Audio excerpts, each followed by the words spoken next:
Con Jaime Hidalgo tuvimos un encontrón fuerte, porque en más de una ocasión les he contado, yo fui vecino de Carla Heredia. Digo fui porque Carla y su familia ya no vive en nuestro conjunto.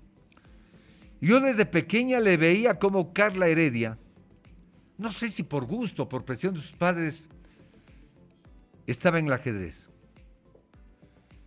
Alguna vez incluso, ella pequeñita, toda la vida yo loco por el carnaval, salimos a jugar en el área comunal y Carlita veía como toda niña cómo jugábamos, cómo nos divertíamos, gritábamos, en fin.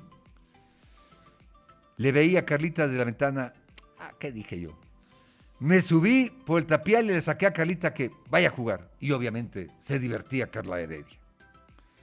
Carla Heredia, yo le veía a sus padres que me habían contado, para financiar sus viajes, en fin, vendieron un terreno para poder iba un entrenador cubano, que a su vez era entrenador de la Concentración Deportiva de Pichincha.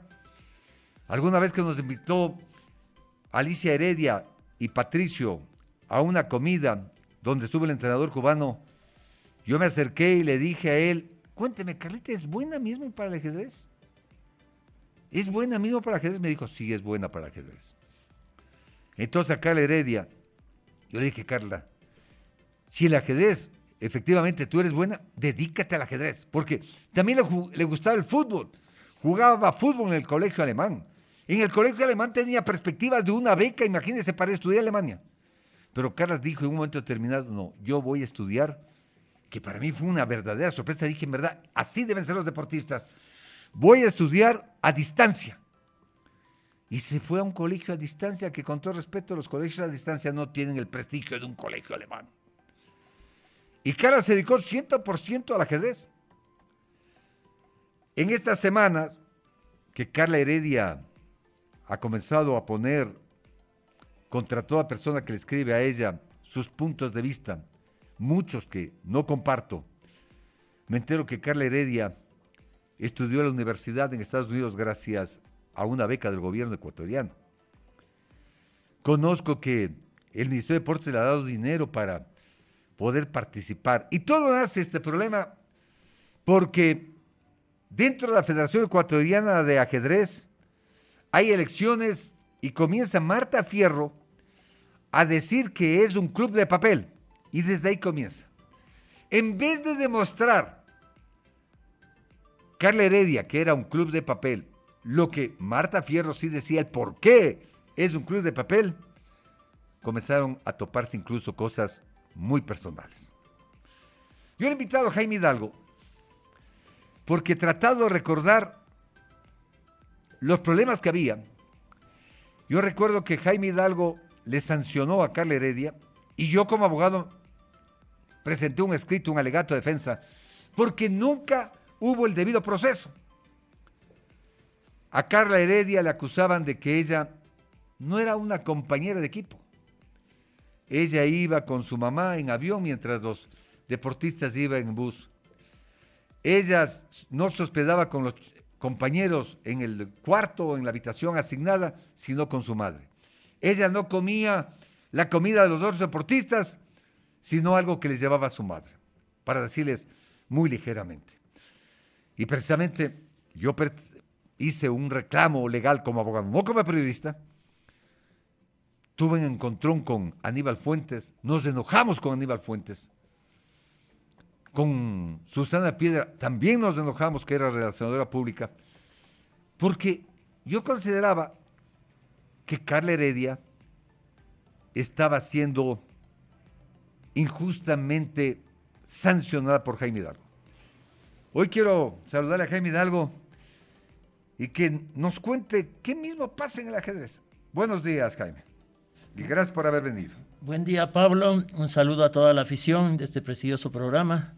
Y claro, bueno, el tema, voy a topar primero los temas del ajedrez nacional, que creo que es una situación que viene, yo me vinculé al ajedrez en el año 69, cuando Lavo Yepes ganó el zonal y fue el primer maestro internacional del Ecuador, y estudiaba en el Colegio Gonzaga, estaba tan cerca el pasaje Amador, entonces siempre con los compañeros íbamos a ver las partidas del zonal. Y bueno, luego de eso fui participando en competencias y tuve la oportunidad de ir a una primera competencia en el año 73 ya. Pues no, al principio uno aprende, pero después no es que juega enseguida. Pues, tiene que perfeccionarse. Entonces yo quedé campeón juvenil de Pichincha en el año 73 y me fui a jugar un match con el señor Javier Freile, que era el favorito y en realidad me ganó el match por 2-0. Y ahí tuve la oportunidad de conocerle a un señor Galvez, que era el presidente de la Ecuatoriana de Ajedrez, un señor que estaba jubilado. Posteriormente, un año después, el que se hizo cargo fue el ingeniero César Muñoz Vicuña, gran ajedrecista, le había ganado a Bobby Fischer. El presidente federador que llegó a ser. El que llegó a ser presidente de Federador. Y el vicepresidente era el arquitecto Jaime Serrano. Entonces, justo se armaron las peleas por el control del deporte entre Pichincha y Guayas, y yo recuerdo claramente que acá Patricio Romero Barber y Sergio Sevilla peleaban contra César Muñoz Vicuña y Sabino Hernández. Finalmente Guayas triunfó con sus tesis y César Muñoz Vicuña tenía que dejar la presidencia de la Federación Ecuatoriana de Ajedrez al arquitecto Jaime Serrano. Y resulta que a dedo el ingeniero Muñoz le deja a Pedro Arrata. En ese entonces no era abogado, ahora es abogado. Y ahí empezaron, esto data ya prácticamente 50 años atrás, y es un problema del regionalismo, y ha habido una prácticamente persecución a Pichincha, que a Pichincha, salvando el periodo del señor Alberto Cabeza de Vaca, que fue presidente entre el 78 y el 81, a Pichincha no le han dado ni la última vocalía. En el año 2008... ¿En el ajedrez? En ajedrez. Porque lo mismo está sucediendo en Federador. Antes por lo menos le daban la vicepresidencia, ahora ni eso, ni las llaves para ser conserje. ¿Verdad? En el año 2008, años atrás, el arquitecto Mieles le sancionó al señor Ricardo Cornejo, que estuvo la semana pasada en este programa. Le sancionó porque era un candidato potencial a la Federación Ecuatoriana de Ajedrez, y le sancionaron por un año. Entonces el señor Cornejo no pudo ser candidato. En el 2008 me llama el señor Mieles y me dice: hay una vocalía suplente, la última, la quinta. Dice: Jaime, queremos que tú colabores con nosotros. Y yo, hasta se resintió conmigo el señor Cornejo, porque yo acepté. Pero ¿por qué acepté yo? Porque todo el tiempo la Federación Ecuatoriana de Ajedrez, dirigida por Mieles, que en paz descanse, se murió el año pasado con este problema del COVID, nos negaba los avales.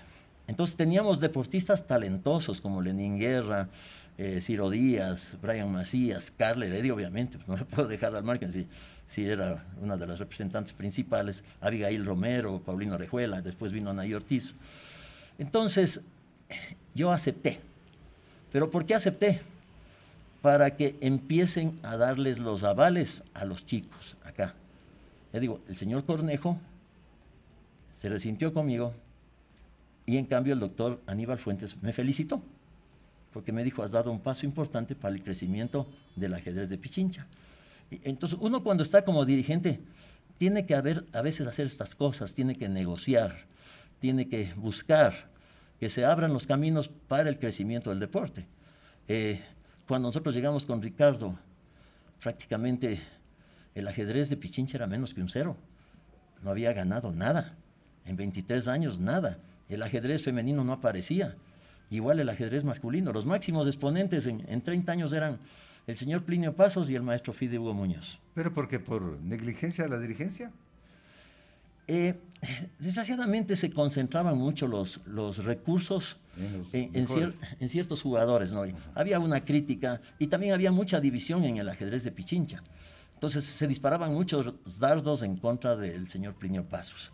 que todo le daban a él, y entonces había, ya le digo, un divisionismo tremendo, y también no había el presupuesto adecuado también para el ajedrez. Alguna vez creo que me llamó Lavo, no sé, pido justificación si me equivoco, que me dijo que él había ganado una medalla olímpica y que no le reconocían.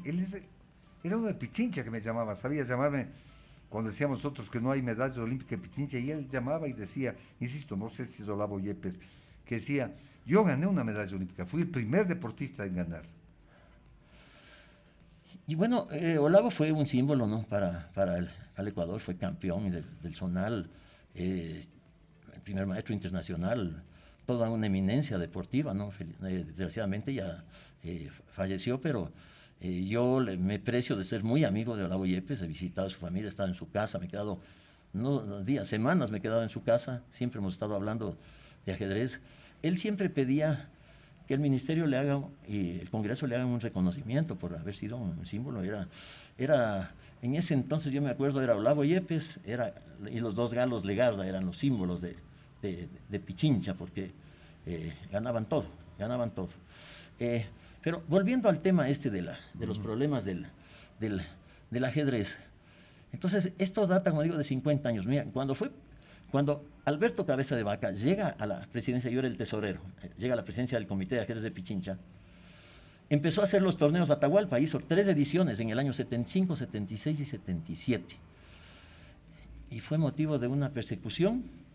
El abogado Pedro Arrata alguna vez nos supo decir que él estaba en contra de Cabeza de Vaca porque Cabeza de Vaca no devolvió la atención que Guayas le hizo, que invitó a 2 jugadores a un torneo internacional, y quería que le devuelva la atención a Guayas. Y como Pedro Arrata era campeón de Guayas, esa es otra de las cosas que ha pasado en ese deporte. La gente juega y dirige, pero yo estoy en contra, yo siempre en contrario. O es dirigente o es deportista. Exacto. O sea, yo cuando... No, juez y parte. Exacto. Cuando yo decidí entrar a la dirigencia en el año 2001, y ya para el 2002 nos posesionamos, yo colgué mis alfiles. Ese es el término que se utiliza en ajedrez. Y los tengo colgados 20 años. No he jugado un solo torneo. Si alguien me ha visto jugar un torneo, que me lo diga. No jugué. El último torneo que yo jugué, y en realidad me fui con mis medios, me fui a Cali, en el mes de diciembre del 2002, era un torneo que hacía siempre un señor Alfonso Naranjo, y quería ver cómo estaba la organización deportiva en Colombia y por qué tenían tanto éxito los colombianos.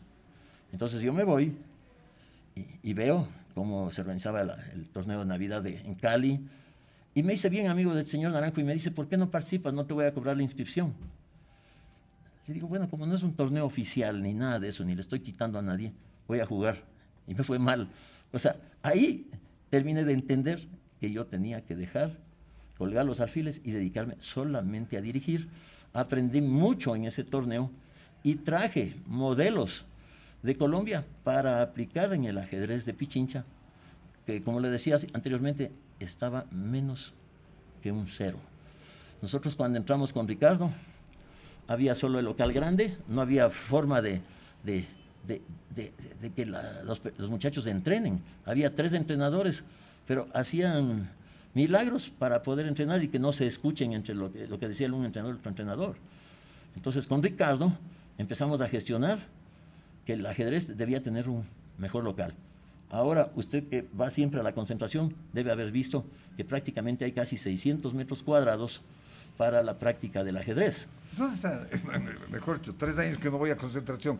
¿Dónde está? Porque antes eran las antiguas oficinas. Claro. ¿Sigue ahí mismo? Sí, en las antiguas oficinas de concentración, sí. Pero nos dieron la oficina de al lado y todo lo que era el karate. Ya. O sea, por eso digo, hay como 600 metros cuadrados. Y eso es una gestión que la hicimos conjuntamente con Ricardo. Y debo reconocer, hubo primero el apoyo de Omar Ceballos, que estuvo poco tiempo en nuestra gestión, y luego Aníbal Fuentes nos apoyó en todo. O sea, la gente me ha cuestionado que he tenido yo diferencias con Aníbal Fuentes. Pues es obvio, porque uno pelea y defiende el derecho de los deportistas, pero no son posiciones irreconciliables. O sea, son temas del momento. como usted también, como dice, tuvimos un encontronazo, pero eso no quiere decir que seamos enemigos y que vamos a estar peleados de por vida, no. O sea, estamos entre personas, entre seres humanos, y hablando nos entendemos las personas. Es decir, eso es lo fundamental. Pero yo, volviendo al tema de la gestión, nosotros teníamos 30 años que no habían éxitos, que no habían nada, pero teníamos un material, imagínense, tremendo material, vea, Carla Heredia, gran maestra. Primero, campeona sudamericana, se fue conmigo a Cochabamba, ¿sí? Conmigo estuvo en Cochabamba. Y yo le apoyé, le ayudé, y no solo a ella, sino a toda la delegación. Gran maestra. ¿Cómo es Lenín Guerra, maestro internacional. Brian Macías, maestro internacional. Ciro Díaz, maestro de la FIDE. Abigail Romero, maestra internacional. Anaí Ortiz, campeona panamericana, maestra internacional. Bueno, Carla también fue campeona panamericana, campeona continental. ¿Cómo se llama? Paulina Orejuela, maestra de la FIDE. Antes, Pichincha era un 0. Los muchachos cuando llegamos, creo que 1 o 2 tenían el puntaje ELO internacional. Y el resto no tenían nada. Nosotros llegamos y enseguida nos recibió un comité de padres de familia. Y querían que el comité de padres de familia sea parte del directorio y les dijimos que no, que eso no está contemplado en la ley. Pero Jaime, en la práctica, y aquí hemos hablado, ¿cómo se hacían los dirigentes? Eran los papás de familia, los padres de familia. Entonces, cuando uno veía que hay un padre entusiasta, emocionado, o una madre, le decía, le invito a integrarse al comité o a la asociación, obviamente como último vocal el suplente, y así iban subiendo de acuerdo a lo que hacían. Así era siempre, ¿no? Ahora no sé cómo serán los dirigentes, sinceramente. Bueno, yo tengo ahí una posición que en realidad yo creo que a este país, para que ya haya un crecimiento del deporte, deberían haber ya dirigentes especializados. Ya se acabó el tiempo de los mecenas, por ejemplo, Alberto Cabeza de Vaca, cuando hacía los Atahualpas, él ponía dinero de su bolsillo, desde su oficina en la Bolsa de Valores, hacía las llamadas internacionales a Rusia, Estados Unidos, Argentina, Cuba, para traer justamente, y nunca pidió un centavo que le devuelvan. O sea, lo único que pedía es que le den, ¿sí? Que le den, ¿cómo se llama?, los recursos, o sea, el alojamiento, los premios para los deportistas, los grandes maestros que venían. Eso es lo que pedía. Pero ahora la situación ya económica del país es más difícil, que han ido desapareciendo los mecenas. O sea, entonces, ¿qué es lo que pasa? Uno trabaja con los fondos que le asigna, en este caso, la Concentración Deportiva de Pichincha. Vea, yo hice en el año 2012 un torneo iberoamericano, el más grande que se ha hecho aquí en Quito. 13 grandes maestros, 24 países, vino el presidente de la Federación Española de Ajedrez, y quisimos sacar auspicios para otras cosas, para invitar a gente como Lago Yepes, a personas que vengan, personas de Marta Fierro, que vengan al torneo. Y todos los auspicios estaban ya vendidos porque las agencias de publicidad ya tenían copado todo. Fuimos al Banco del Pacífico, fuimos a CNT, fuimos a Tony Yogur, bueno, varias empresas, y todas nos negaron. Tony Yogur dijo, les vamos a dar producto, pero no podía yo permitirles que den el producto en un torneo donde se necesita que la gente esté pensando, ¿no? Entonces iba a armar un rebulicio ahí prácticamente, y les dije que les agradecía.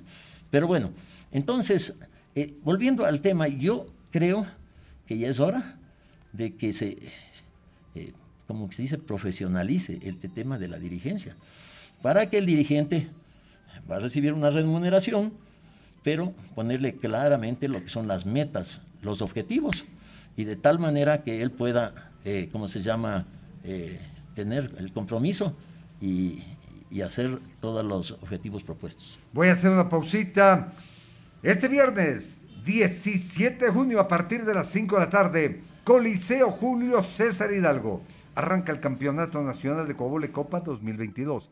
Asiste con tu familia y amigos. Compra tu entrada en Ticket Show, Supercines de las 6 de diciembre, boleterías del Coliseo y en línea ticketshow.com. Artistas invitados: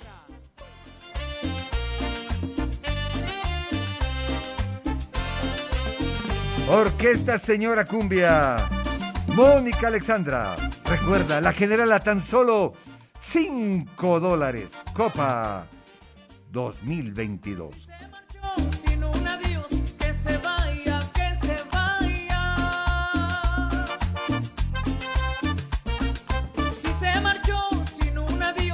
voy a hacer. ¿Está Ernesto Almeida? No, ya, ok. Me dice que no hay novedades ni emociones, faltan 8 kilómetros 600 metros. Bueno, una pregunta. Estamos hablando con Jaime Hidalgo. Una pregunta. ¿Qué hay de Marta Fierro?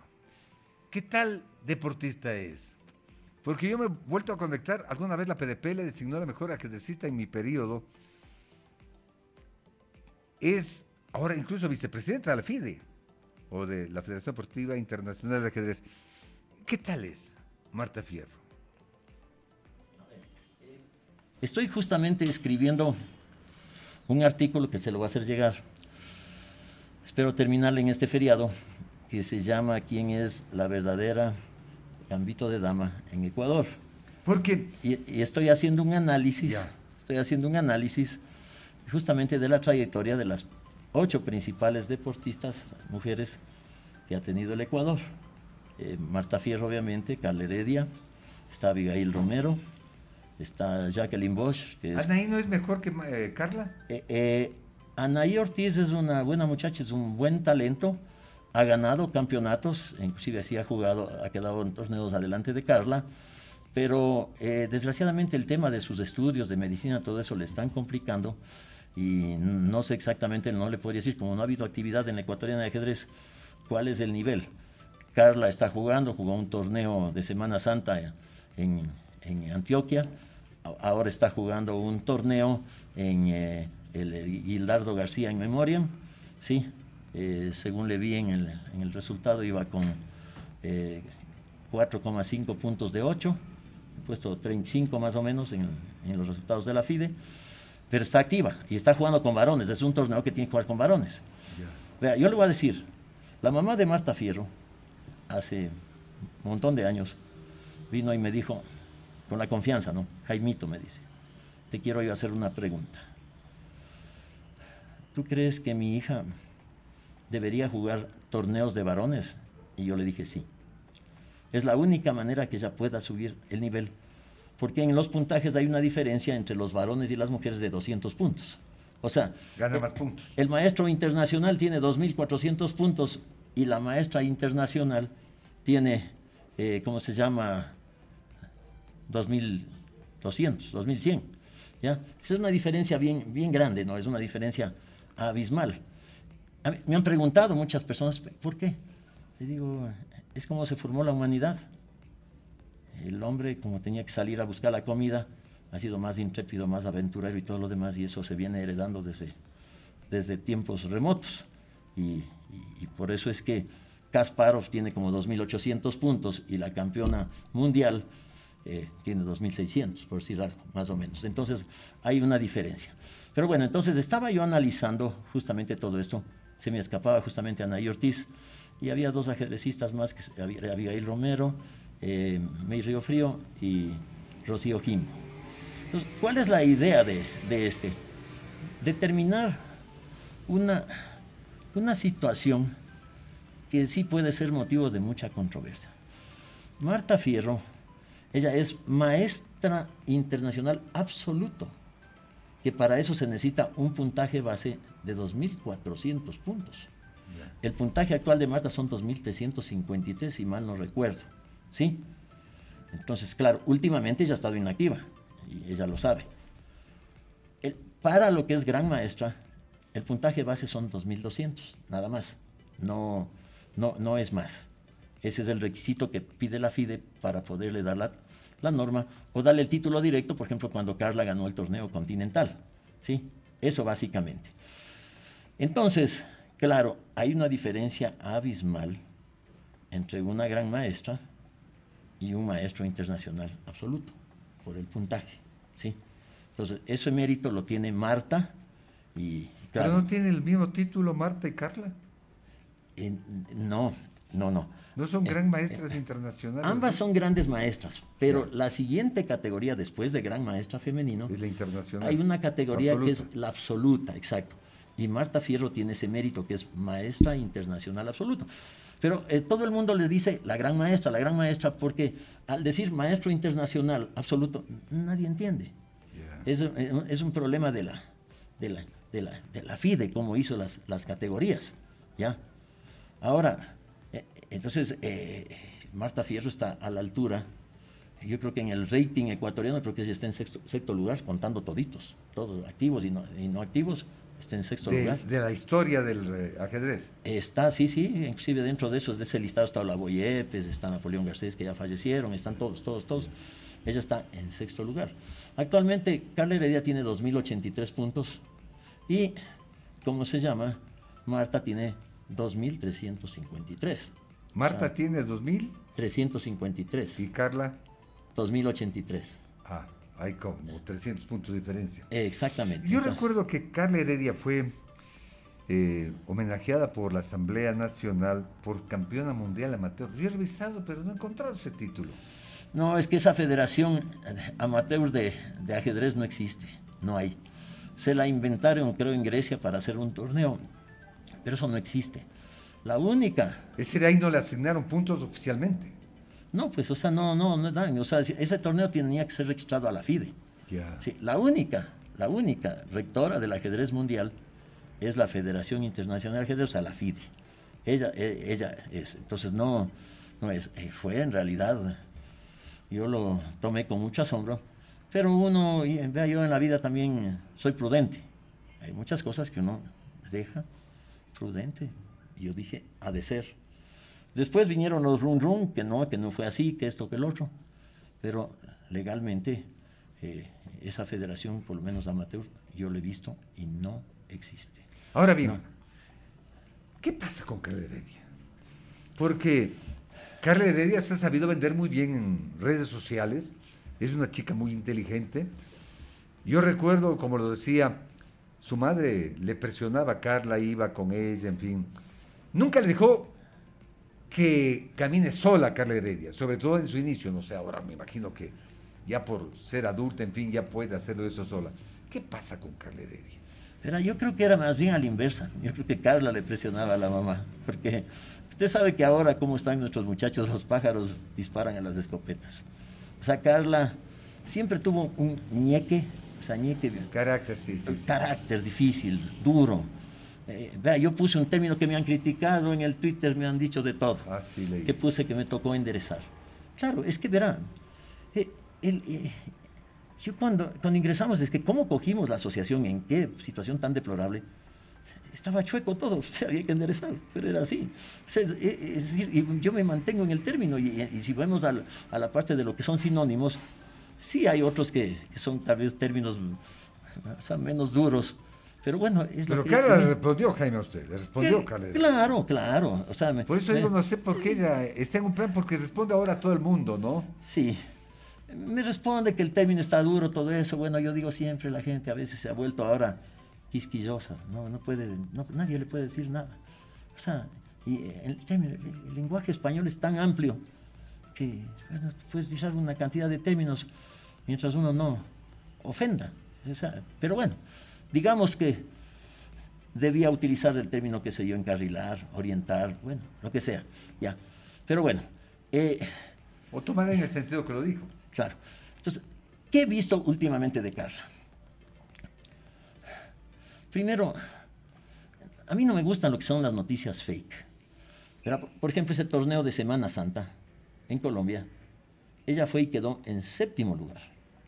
Séptimo lugar. Porque es un torneo en una sola categoría y es absoluto.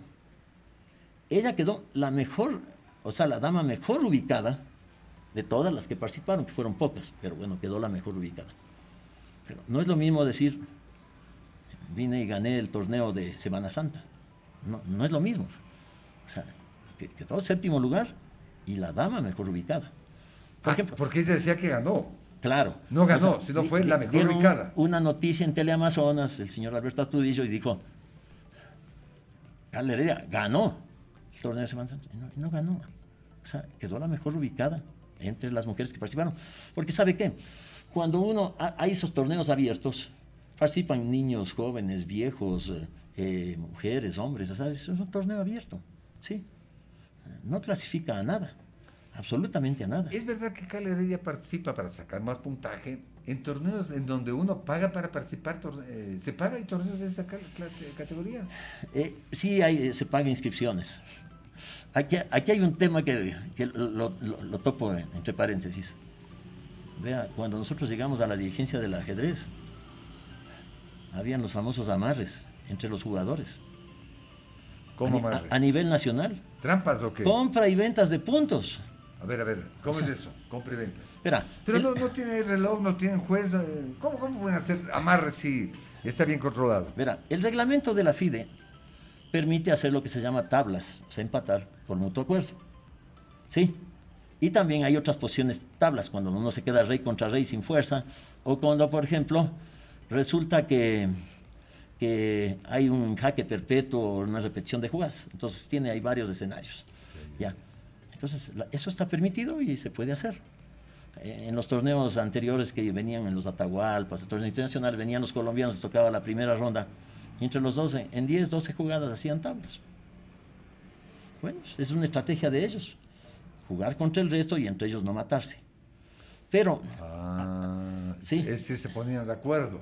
Exactamente, pero tablas, pero eso está bien, eso permite el reglamento. Pero la compra de puntos, llega a la última ronda, y resulta que dice, ¿cuántos puntos tienes tú? Yo tengo 7, yo tengo 6,5. Te doy el punto, para que tú hagas 8, ya me dejo ganar. Ajá. Y tú coges premio, y partimos del premio. No sé, eso no está bien. O sea, entonces eso... no hay fair play. No hay fair play, exacto. En muchos casos no hay el fair play. Y nosotros nos topamos con eso que había a nivel nacional. Y ahora con la tecnología, estamos hablando con Jaime Hidalgo en el tramo final de la entrevista. Con la tecnología, Jaime, el celular, yo puedo estar con el celular jugando una partida que sea difícil. Como ahora estoy en el celular, puedo ver el celular para ver... ¿Pueden usar celular? No. Ya se dieron casos que ahora, por ejemplo... El celular, si lo tienen, tiene que estar apagado. Pero me voy al baño. Ya, tiene que estar apagado. Y ahí prende el celular. Y si le suena, ¿sí? Y si le suena... Eliminado. Eliminado, exacto. 0, pero clarito. Entonces, no. Es más... pero ahora voy a la otra parte. Voy a ser abogado del diablo. A ver, toma mi celular. Me voy al baño, porque hasta que se prende el celular... puedo... levantarme de la partida para irme al baño y ahí veo la jugada que me queda. ¿Puedo hacer? Sí, hay un área de juego que es permitida y claro, en el tiempo que habían los famosos Viper. Claro. Yo le decía, mira, por mensaje le pueden estar corrigiendo, por un mensaje nada más. Ni siquiera se necesita el celular, sino por un Viper, por algún sistema de mensajes. Vea, aquí... Es decir, el deporte de ciencia también hace trampa. Aquí yo descubrí aquí que una persona, no le va a decir el nombre, por obvias razones, pero inventó un sistema de señas para corregir jugadas en los intercolegiales. ¿Ya? Voy a hacer, Jaime, una pausa porque voy al Giro de Italia. Con Ernesto Almeida, estamos a 1 kilómetro de Ernesto Almeida.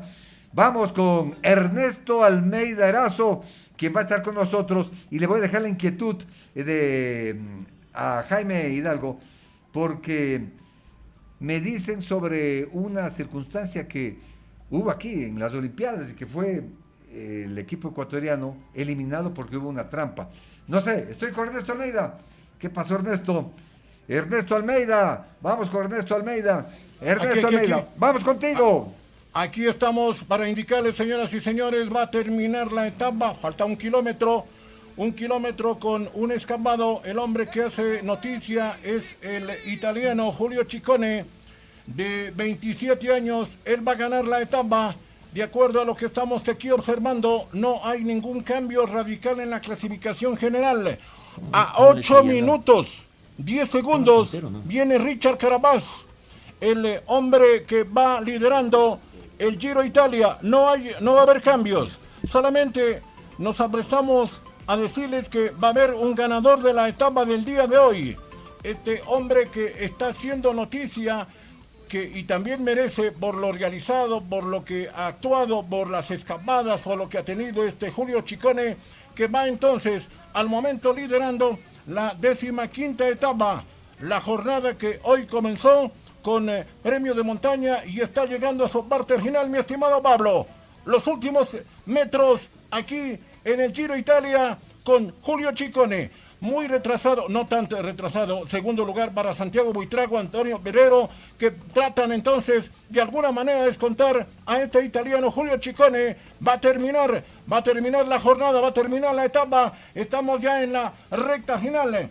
4 horas, 37 minutos, 8 segundos. Aquí va llegando el italiano que gana esta etapa. El italiano se hace de la etapa entonces. De acuerdo a lo que estamos observando, no hay cambios en la clasificación general, se mantiene porque todo el grupo está muy retrasado y ha conservado. De ayer, la etapa de ayer, quedaron prácticamente tocados.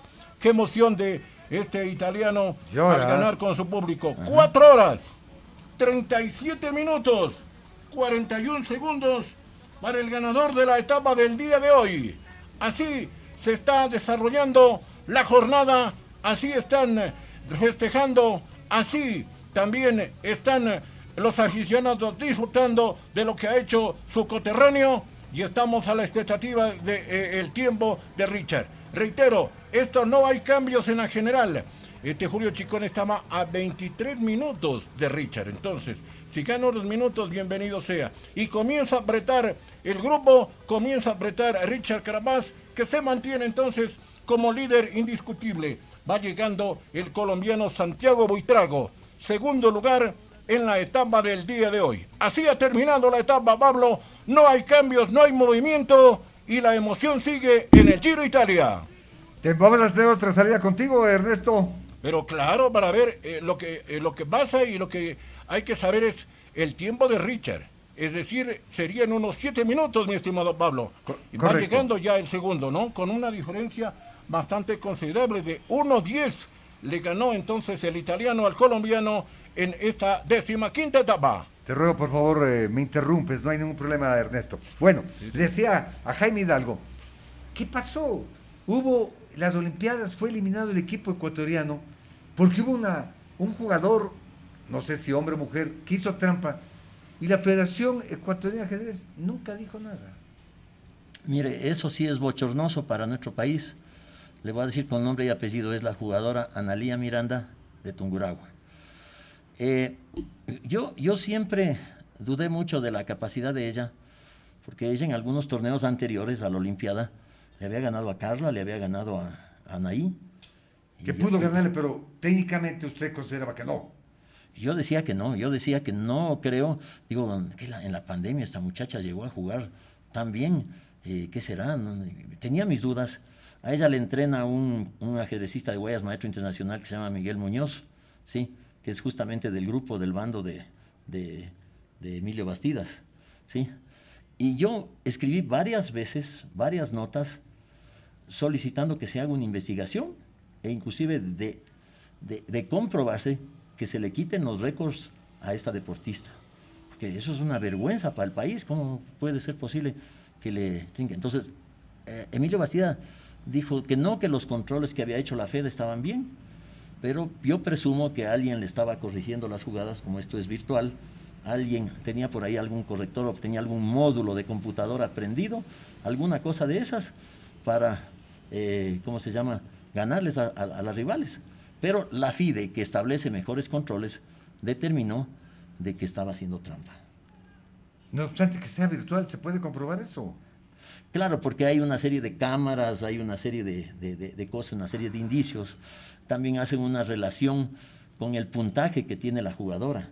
Entonces dice, no, esta jugadora no puede jugar como un módulo. O sea, una jugadora que tenga 2000 y algo de puntos, no puede tener la fuerza que tiene un módulo de ajedrez. Hay jugadas que el módulo le corrige. Acuérdense que ahora ya las computadoras le ganan fácilmente a Carlsen, a Kasparov y a cualquiera. Entonces, y hacen una comparación. Dicen, no, esta jugadora no puede tener tanto. Hacen otros controles. Y como digo, determinaron en función del tiempo de respuesta, de todo lo demás, que la jugadora estuvo haciendo trampa. Yo no sé si usted está al tanto. ¿Por qué se le dice que el equipo es el único club, el de Carla Heredia, que dicen que es de papel, o hubo otros más para la participación en la elección de la Federación Deportiva Ecuatoriana de Ajedrez? Bueno, veamos al club de Carla. Según ellos argumentan, fue formado en el 2014 para una Olimpiada de Tromsø, ¿sí? Pero yo lo que he visto no ha justificado ninguna actividad en los 8 años. Yo justo estuve como presidente del Comité de Ajedrez de Pichincha hasta febrero del año 2014. Y de ahí yo no he visto ninguna actividad del Club Ajedrez para la Vida. Entonces, lo único que he visto es que Carla publicó un video y dice que no es de papel. O sea, yo más bien le he llamado inclusive Club Fantasma, porque puede estar reconocido en los papeles, pero no ha hecho ninguna actividad. Ella sacó un video, ¿no? Diciendo las actividades que realizaba. Pero, No sé, actividades sociales, alguna cuestión, no sé. Pero un club de alto rendimiento necesita tener... O sea, yo sí voy a decir aquí una cosa que es verdad. O sea, sería un mentiroso si yo digo, Carla Heredia no es una jugadora de alto rendimiento. Sería un mentiroso. Pero el club es el que está en entredicho. El COE le cuestionó porque no tenía la jugadora que no tiene los 2.100 puntos, porque Carla tiene 2.083, entonces no le calificó. Pero ese es el reglamento, porque hicieron una consulta a la FIDE y la FIDE dijo, los clubes que tengan un jugador absoluto, 2.300. Los clubes que tengan una jugadora absoluta, 2.100. Eso es lo que es el puntaje de un maestro internacional. Por lo tanto, no era. Claro, entonces, pero con respecto también el otro que se cuestiona, y eso es lo que está peleando también Marta, es que el ministerio se pronuncie y que diga justamente cuáles son los clubes que no son de papel, ¿ya? Porque no es cuestión solamente de coger y decir, a ver, yo me formo un club y funciona en mi casa, ¿y dónde está la infraestructura? ¿Dónde, o sea, juegos, relojes, ahora, todo lo que tiene, entrenadores? Ético, creo que la mamá es la presidenta, no, el papá es el presidente, la mamá es la tesorera y por ahí hay otro familiar, es decir, en la directiva 3 familiares. Sí, son algunos, sí, yo vi el documento que me enviaron y es claro, es un montón de familiares, pero... ¿Sabrán ajedrez? Viene la otra pregunta, porque se entiende. Eso es el otro tema que yo cuestiono. O sea, yo no les he visto a los padres de Carla que sean unas personas especializadas en ajedrez. O sea, yo creo que sí hay que tener un conocimiento, o sea, para poder guiar. Eso fue parte del éxito mío y de Ricardo, porque aparte de nuestra formación profesional, teníamos también conocimientos del ajedrez, que es bastante complejo, ¿no? Hay que entenderle bien, hay que entender bien todos los torneos, todo el andamiaje y todo lo demás. Entonces, sí es como le digo, difícil esta cuestión de entender. Mucha gente no le entiende al ajedrez y por eso también como que no se mete mucho, ¿no? Yo, como le digo, yo tuve la suerte, me costó, pero pude salir adelante. Y yo sí realmente, yo quisiera que ya haya mejores días para nuestro ajedrez y dejarnos de todas estas peleas, porque, vea, ya en el contexto sudamericano, solo le superamos a Bolivia. ¿Ya? Muchos países de Centroamérica ya nos están superando, México ya nos ha superado. Antes, cuando estaba Olavo Yepes, éramos los segundos mejores de la zona, después de Cuba. Y los otros 2 países que nos superaban eran solamente Argentina y Brasil, nadie más. Ahora en estos dimes y diretes, yo le pedí el número telefónico a Carla Heredia, hasta el momento no me pega. Supuestamente ella llega mañana de Bogotá, Ajá. porque quiero tener aquí también a Carla Heredia. Insisto, con Carla le conozco desde era niña. Porque yo creo que el periodista tiene la obligación de aclarar lo que está sucediendo en el ajedrez, ¿no? Para que vea que no es una bronca personal ni de Marta. O sea, hay una bronca personal que se diga, pero que se establezca.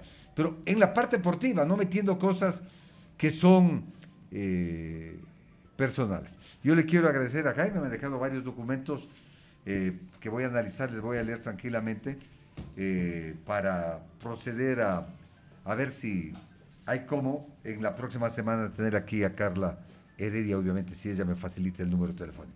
Jaime, muy amable por haber estado aquí con nosotros. Muchas gracias, Pablo, un saludo a la afición y siempre a las órdenes.